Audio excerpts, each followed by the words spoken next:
Hey, all the future assistant professors, welcome back to English by Pooja Singh. Today, we are going to do the exam analysis of 3rd January, second shift. Yes, you heard me right. And I have got a lot of messages from the students and they have told me the exact questions. So, yes, we are done with the mathematical questions and have also got the higher education. And please, if you haven't watched the higher education video, please go and watch that because that is very important. And in every shift, they are asking about the university hierarchy and the establishment date. So kindly go and watch that also. So without any delay, we'll start our exam analysis. And yes, these questions are very important. Why?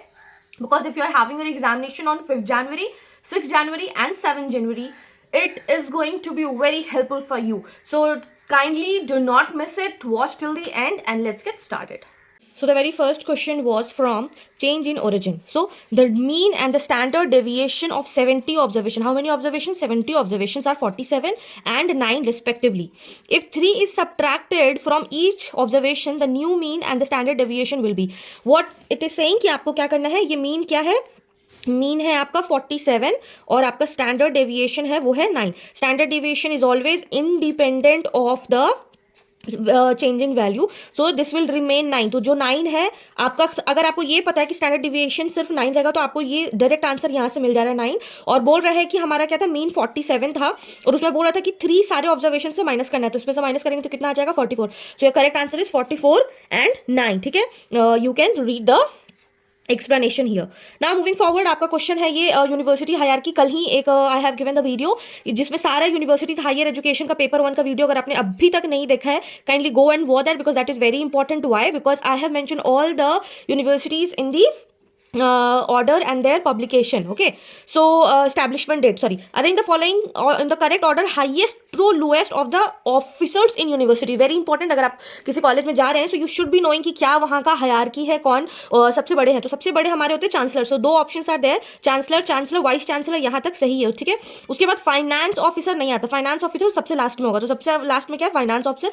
So this correct answer is C, chancellor, vice chancellors, deans of faculties, registrar, finance officer. So in the Indian university chancellor को हम लोग governor of state भी बोलते हैं. अगर कल के date में आपका कोई दूसरा ऑप्शन आ जाता है तो you can make governor of state also. इसीलिए वो जो गोल्ड मेडलिस्ट होते हैं, like me, I have got my gold medal from the governor of state. Why? Because he or she was the vice chancellor of the state. Titular head followed by vice chancellor, the executive head, and deans over specific academic faculties, followed by administrative officers like the registrar and the finance officer. I hope this question is clear. Now moving forward to the Indian logic, again this is very important. All the fallacies questions are coming.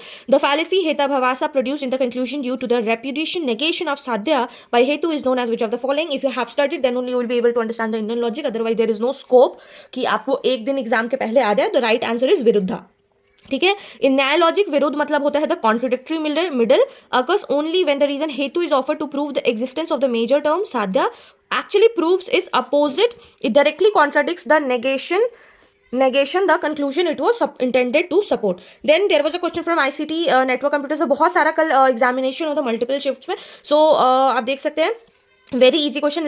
Man वैन लैन, इसको किसके according में करना है, ascending order में. सबसे ascending क्या होता है, लैन सबसे कम होता है और सबसे बड़ा होता है वैन. तो CAB. ठीक है, CAB. So correct answer is ascending order means the smallest to largest. Local area network covers a small area like room or building like we do. Man metropolitan area covers the city sized area, and wide area network that is countries and the entire world, that is the internet. A question from the internet security terms.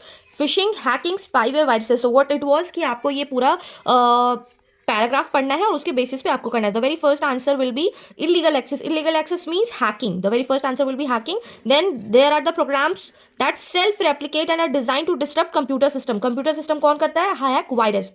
Then dash is the where users send legitimate looking like emails that are sent to fake website. Fake website पे क्या होता है, इसको बोलते हैं phishing. And then software that monitor presses is known as spyware. So this is your correct options. ठीक है, you can read the following things. Now moving forward, there was a mathematical question. The ratio of incomes of Seema and Darshan is 4:3. आपको ratio दिया हुआ है 4:3. They save 15,000 and 9,000 respectively. सीमा कितना save करती है, 15,000, और दर्शन कितना सेव करता है, 9,000. If the ratio of their expenditure, जो खर्च करता है उसको कितना है, 16:7, then what is the total expenditure of Seema and Darshan? These are the following options. The correct answer will be 14,850. Saving in expenditure का क्या होता है, पहले आपको ये फॉर्मूला याद होना चाहिए. इनकम माइनस सेविंग, वही होता है एक्सपेंडिचर। तो सीमा कितना बचाती है 15,000, दर्शन कितना बचाता है 9,000, दैट इज गिवन। एक्सपेंडिचर क्या होता है 4x minus 15,000 and 3x minus 9,000, that is already been given. हम लोग इनकम क्या लेते हैं 4x और 3x, that is already given in the question, ठीक है। गिवन रेशियो 16:7 है, इसको हम लोग इस वे में लिखेंगे so that we can make a equation. So equation number 1 form हुआ, इसको हम लोग क्रॉस मल्टीप्लाई करेंगे। I have done the cross multiplication पहले से, और उसके बाद ये आप जब सॉल्व करेंगे तो x का वैल्यू हमारा निकलेगा 5,550। सीमा का एक्सपेंडिचर क्या था 4x माइनस 15,000, x का वैल्यू आया इतना, उसको मल्टीप्लाई करके माइनस करके क्या आया 7,200। दर्शन का एक्सपेंडिचर निकाला, इतना माइनस क्या आया 7,650। टोटल एक्सपेंडिचर हम लोग इन दोनों को ऐड कर देंगे तो हमारा आ जाएगा total expenditure. I hope you have understood. अगर नहीं समझा है तो आप ये एक स्क्रीनशॉट ले लीजिए so that you can understand it, ठीक है। उसके बाद आप ये स्क्रीनशॉट ले लीजिए, ठीक है, okay. Now moving forward to the higher education open universities. बहुत बार आपको बोला है, कल भी एक वीडियो बनाया है हायर एजुकेशन पे, अभी नहीं देखा है please go and watch that because that is very very important. सारे शिफ्ट्स में आ रहे हैं। विच of the following open universities was established in accordance with the national education policy into 1986। सो 1986 में कौन सा पॉलिसी के अंदर ओपन यूनिवर्सिटीज आया था? तो open university we all know, IGNOU, IGNOU Delhi, that was ये 1985 के अंदर आया था। सो और नेशनल एजुकेशन पॉलिसी के अंदर फिर ये आ गया, ठीक है। Now moving forward to question number 8, logical reasoning, square of opposition, very important topic, everybody knows that. आपको पढ़ना पड़ेगा, एक बार आप देख लोगे तो that will be very very very easy. All birds are apes, no birds are apes, some birds are apes, some birds are not apes. इसमें क्या बोला है? Which of the following propositions are contradictories? Contradictories कौन कर रहा है? जो oppose कर रहा है। तो contradictories क्या है? B. No birds are apes, हाँ ठीक है, some birds are apes. So these are the contradictory terms and A and D is also A and D and B and C. तो A and D हम लोग खोजेंगे, A and D नहीं है, B and C, yes I can see B and C. So answer is B and C. Square oppositions में क्या होता है? कॉन्ट्राडिक्टरीज क्या होता है? पेयर में होता है, ठीक है। And where one is universal other is particularly with opposite quality of affirmative और नेगेटिव। ऑल के साथ हमेशा क्या जाएगा? ऑल के साथ हमेशा सम नॉट रहेगा, वो होता है कॉन्ट्राडिक्टरीज। और बी और सी, नो एंड सम, तो आपको ये याद रखना है, ऑल के साथ हमेशा क्या होना चाहिए? सम नॉट, तभी ये कॉन्ट्राडिक्टरी होगा। और नो के साथ हमेशा क्या होना चाहिए? Sum. So B and C is the correct option. फिर यहाँ पे डिस्काउंट का एक क्वेश्चन है। एक टेबल है जिसका मार्क प्राइस 300 रुपये है and offered a discount of 20% and then 10%। दो बार डिस्काउंट, पहले 20 किया फिर 10%। In addition further discount of 5% is given on cash payment. अगर आप कैश पेमेंट करें तो 5% और। अब बताइए कि क्या है प्राइस? तो इसका आंसर इज डी 205। इसका अब हम लोग देख लेते कैसे बनता है। मार्क प्राइस दिया होता है 300, तो पहला डिस्काउंट हम लोग को कितना मिला है? 20% का। तो 20% 20% ऑफ 300 निकालेंगे तो क्या आ जाएगा हमारा 60। तो 60 आया तो 300 में से हम लोग 60 माइनस करेंगे तो पहला डिस्काउंट के बाद हमारा क्या 240 आया प्राइस, ठीक है। Second discount 10%। तो 10% ऑफ किसका? क्योंकि अब हमारा मार्क प्राइस चेंज हो गया, 300 से क्या हो गया 240, ठीक है। तो second discount is 10%। 10% of 240 will be 24। अब आफ्टर डिस्काउंट ऑफ 10% हमारा क्या आ गया 216। This is the second mark price. उसके बाद अब फिर से हमारा क्या है 5% का डिस्काउंट मिल रहा है। तो 5% ऑफ व्हाट 216, बिकॉज ये दूसरा, पहला हमारा था फर्स्ट था 300, फिर दूसरा आया 240, फिर तीसरा हमारा क्या आ गया 216। अब एडिशनल डिस्काउंट के लिए 5% ऑफ 216 निकालेंगे जो आएगा 10.80। कैश प्राइस अब क्या हो गया 216 में से कितना माइनस करेंगे 10.80, आंसर आ गया 25। This is very easy question. Now again percentage calculation I have very easy. 52% of a number exceeds 27% of the same number by 100. What is the value of the number? Value of the number will be 400. How? We'll see. Very easy. This is very very easy. 52% of x minus 27% of x is equals to 100. दोनों को लिखेंगे, x common लेंगे, फिर इसमें से minus करेंगे तो आया 25%। माइनस किया 25 by 100, x इधर लेकर जाएंगे 100 into 100, 25 4 जा 100। अब इसको क्रॉस कर दिए, मल्टीप्लाई किए, इसका आंसर आया x इज इक्वल्स टू 40। तो very easy question. Then system software, the example of system software is compiler, Google Chrome, Unix, MS Excel. तो ये सारा एप्लीकेशन सॉफ्टवेयर है। Unix is the system software, ठीक है। यूनिक्स ऑपरेटिंग सिस्टम है which is the most fundamental type of system software. It manages hardware sources, provides platform for other sources to run. Google Chrome web browser है, that is application software, and MS Excel is also the application software. Now moving forward to the next question. Teaching domain, teaching aptitude, domains of learning से question है, blooms taxonomy का है। Which of the following is the not type of learning? Psychomotor, affective, discrimination, cognitive. Discrimination हम लोग नहीं पढ़े हैं, ठीक है, ये है ही नहीं।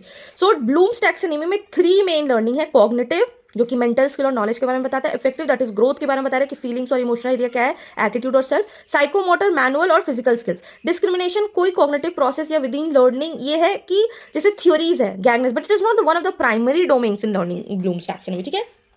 Moving forward to question number 13, people and involvement is acid rain से ये पूछा गया है. Which of the following statements about acid rain is correct. तो कौन सा करेक्ट है. Normal rain has pH level of 7.0. Acid rain is primarily caused by carbon monoxide and oxygen. Acid rain typically has a pH level ranging from this 4.2 to 4.4, and natural sources like lightning are the dominant causes of acid rain.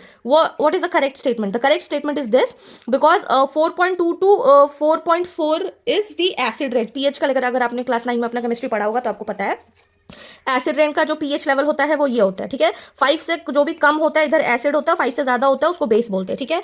Normal rain थोड़ा सा acid से कम होता है, 5.6 होता है, due to carbon dioxide उसमें evolve हो जाता है. जो मोर एसिडिक होता है 4.2 टू 4.4. कॉज क्या होता है, क्योंकि सल्फर डाइऑक्साइड और नाइट्रोजन ऑक्साइड रिएक्ट करता है वाटर ऑक्सीजन के साथ, और इसका सोर्सेज होता है volcanic eruptions, lightning, human activity, coal burning. So ये आपका बहुत इंपॉर्टेंट फैक्टर है, please read it. Okay. Moving forward to question number 14.